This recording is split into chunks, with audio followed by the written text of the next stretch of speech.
आर्थिक गैरव्यवहाराच्या प्रकरणात अटक न करण्यासाठी मीरा भाईंदर वसई विरारच्या आर्थिक गुन्हे शाखेनं तब्बल 50 लाखांची मागणी केल्याचा प्रकार उघडकीस आलाय। राज्यातील अनेक शहरातील पोलीस व महसूल विभागात लाचखोरीच्या घटना मोठ्या प्रमाणात घडत असताना नुकतंच मीरा भाईंदर वसई विरार पोलीस आयुक्तालयात आर्थिक गुन्हे शाखेत कार्यरत असलेल्या वरिष्ठ पोलीस निरीक्षक महेंद्र शेलार आणि पोलीस हवालदार गणेश वणवे यांच्यावर लाचलुचपत प्रतिबंधक विभागानं कारवाई केली आहे। आर्थिक गैरव्यवहाराच्या प्रकरणात एकाला अटक न करण्यासाठी मीरा भाईंदर वसई विरारच्या आर्थिक गुन्हे शाखेनं तब्बल 50 लाखांची मागणी केल्याचा प्रकार उघडकीस आलाय।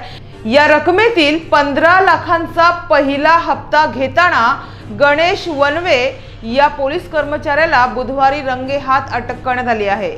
मात्र आर्थिक गुन्हे शाखेचे वरिष्ठ पोलीस निरीक्षक महेंद्र शेलार हे फरार झाले आहे। माहितीनुसार या प्रकरणातील जो फिर्यादी आहे त्याच्यावर आर्थिक गुन्हे शाखेमध्ये एक गुन्हा दाखल झाला होता।